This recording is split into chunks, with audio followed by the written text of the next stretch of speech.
Bueno, ahora vamos a hablar un poquito sobre las visiones y percepciones sobre la diversidad cultural. Vieron que habíamos hecho la pregunta al inicio de la clase, que era ¿para qué estudiamos antropología? Bien, ahora vamos a trabajar un poquito sobre esto, ¿no? Sobre las visiones de la diversidad cultural. ¿Qué es? ¿Qué cosas hay de diferente, ¿no? En cada una de las visiones sobre las culturas? Bueno, tenemos un tema que es el etnocentrismo. ¿Qué es el etnocentrismo? La palabra misma lo dice, ¿no? Etno, que tiene que ver con etnia, con raza, cultura, y centrismo es me centro en. Bueno, acá dice, ¿no? Es la tendencia a aplicar los propios valores culturales para juzgar el comportamiento y las creencias de personas criadas en otras culturas. ¿Esto qué es? Empiezo a mirar la cultura de otro a través de mi propia tabla de valores, a través de mi propia cultura. Y esto es una complicación, porque yo empiezo a hacer juicios de valor sobre lo que hacen otras personas criadas de manera diferente. Entonces, lo que para mí está correcto, por ahí para el otro no. O por ahí lo que para ellos es correcto, yo lo veo como incorrecto, ¿no? Hay una película, por ejemplo, que se llama La Misión, en donde no sé si todos la vieron, pero bueno, se trata de las misiones jesuíticas que iban a llevar la palabra o llevar la religión católica a lugares en donde no eran católicos, ¿no? Entonces, ¿qué pasaba? Los habitantes del lugar empezaban a adoptar esas culturas, pero ¿qué pasaba? Tenían costumbres que a estos jesuitas les parecía, y a la gente, ¿no? Y a los españoles les parecían terribles. Pero ellos estaban viendo al otro como terrible cuando ellos no podrían ver su propio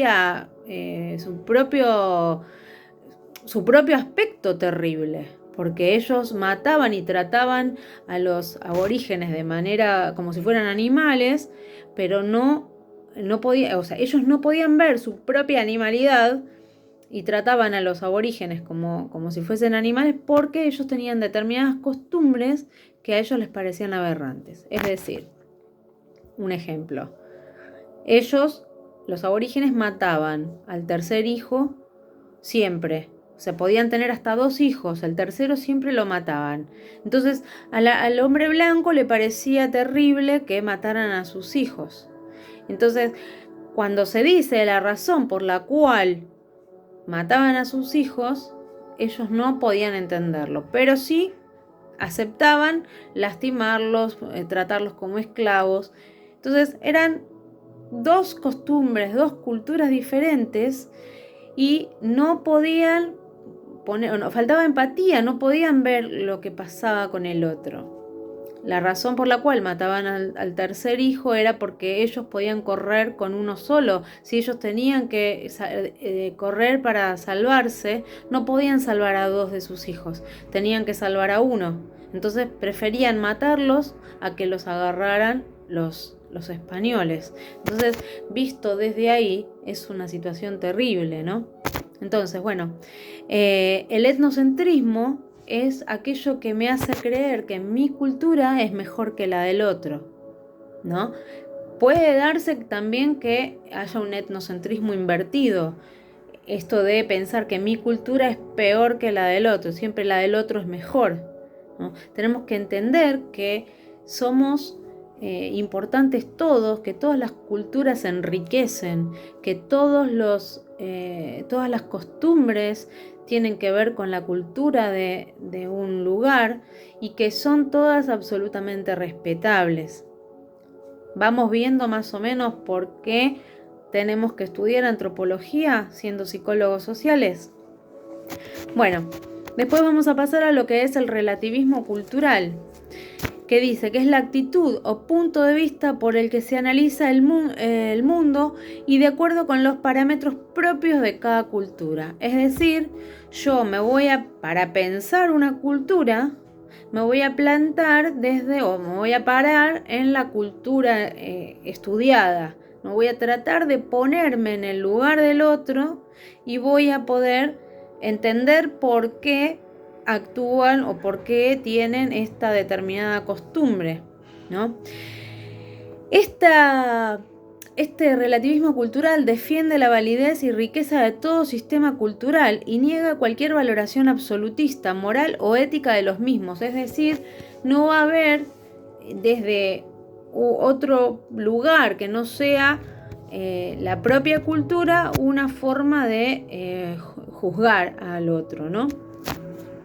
Después tenemos el multiculturalismo, que es la coexistencia de diferentes culturas en una misma entidad político-territorial. Esto es dos culturas o varias culturas dentro de un mismo territorio.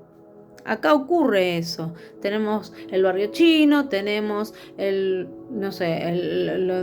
barrio de los alemanes, hay por ahí provincias en donde hay colonias, menonitas. Bueno, tenemos diferentes culturas viviendo en un mismo territorio nacional. Después, pluriculturalismo. Posibilidad de convivir armoniosamente en sociedades o grupos o comunidades étnica, cultural, religiosa o lingüísticamente diferentes. Nosotros tenemos acá también de esto, ¿no? Convivimos en un mismo territorio y hay diferentes culturas, diferentes lenguas, porque al tener una cultura diferente y venimos de lugares diferentes, tenemos lenguas diferentes. O sea que aquí tenemos también de eso. El intraculturalismo, que dice interacción entre culturas de una forma respetuosa, horizontal y sinérgica, donde se concibe que ningún grupo cultural está por encima del otro, favoreciendo en todo momento la integración y convivencia entre ambas partes. Esto es importante también, ¿no? Porque todo esto tiene que ver con poder enriquecernos mutuamente sin que haya ningún tipo de agresión, ningún tipo de desmerecimiento de la otra cultura. Y el universalismo dice que en cada cultura hay elementos comunes a todas que se pueden denominar universales culturales. Por ejemplo, cuidar la vida, el dolor por el sufrimiento ajeno, ¿no? Toda la vida es importante y toda la vida es sagrada, ¿no? Entonces esto está en todas las culturas. En todas las culturas tenemos esto de que la vida es sagrada y que realmente nos afecta fuertemente el sufrimiento ajeno, el sufrimiento del otro. Entonces, para redondear un poquito de la pregunta inicial que era ¿para qué podemos o para qué debemos estudiar antropología en psicología social? ¿Qué podemos decir? ¿No?